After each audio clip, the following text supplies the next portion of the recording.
Hey everybody, it's push-up number 9. I got called out a couple times yesterday for not doing push-ups, so I'm gonna start with one. So we don't have to sit there and watch a whole bunch of push-ups at the end of the video. But my thought for you today is I know there's a lot of people that as you're starting your business, whether you're starting it into your first year, your second year, your third year, even maybe your fourth year, that are doing things for the first time and starting to run into some different problems for the first time.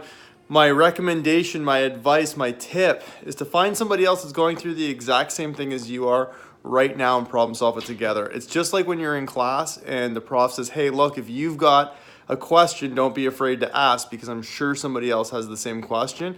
In this business, the cool part is two things. One, that holds true. I guarantee somebody else has the same question.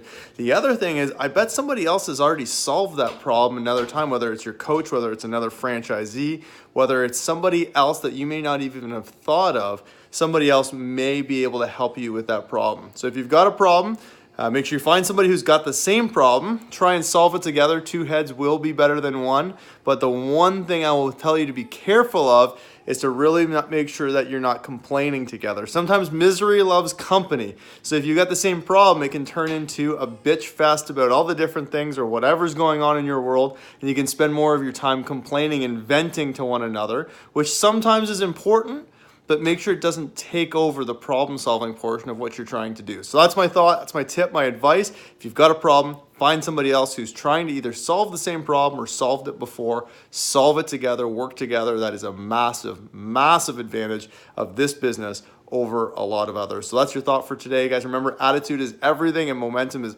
always happening. Hope everybody's doing something today to move it in the right direction. We'll talk to you tomorrow.